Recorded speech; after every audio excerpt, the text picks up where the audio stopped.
Hello, কেমন আছেন সবাই? আশা করি সবাই খুব ভালো আছেন। তো আজকে আমরা এখন আছি মামা বাড়িতে। আমাদের মামা বাড়িতে আজকে হচ্ছিল রাধা গোবিন্দ পূজা। তো সেই উপলক্ষে কিন্তু আমরা অনেকেই উপস্থিত হয়েছি। মামা বাড়ির এই পুজোতে আমরা অনেক আগে অনেকেই একত্রিত হতাম এবং অনেক অনুষ্ঠান হতো, অনেক আনন্দ ফুর্তি হইতো। কিন্তু বিগত ২-১ বছর আসলে এই পূজাতে সেভাবে কেউ আসতে পারতো না, সেরকম একটা জাঁকজমক বা অনুষ্ঠান হইতো না, কোনো রকম পূজা হইতো। তো অনেক বছর পরে আবার আমরা সেই একত্রিত হলাম সবাই একসাথে এবং অনেক আনন্দ ফুর্তি হবে। এখানে দেখেন আমাদের ভাইয়েরা সবাই কিন্তু হাতে পাতে কাজ করতেছে যে যার মতো করে।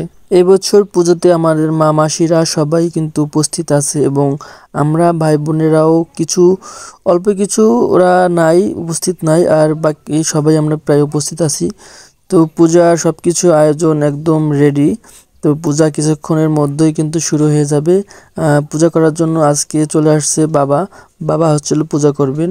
তো আমার মাসি হচ্ছে ৫ জন এবং সবার ছেলে মেয়ে।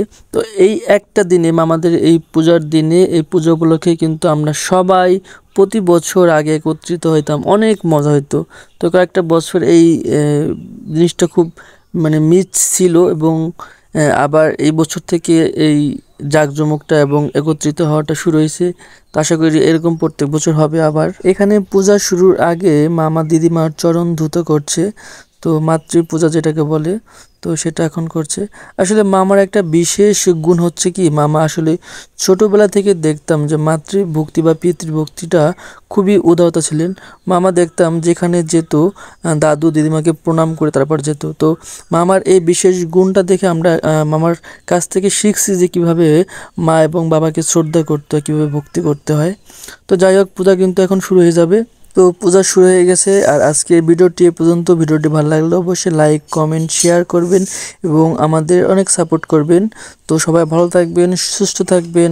টাটা সবাইকে।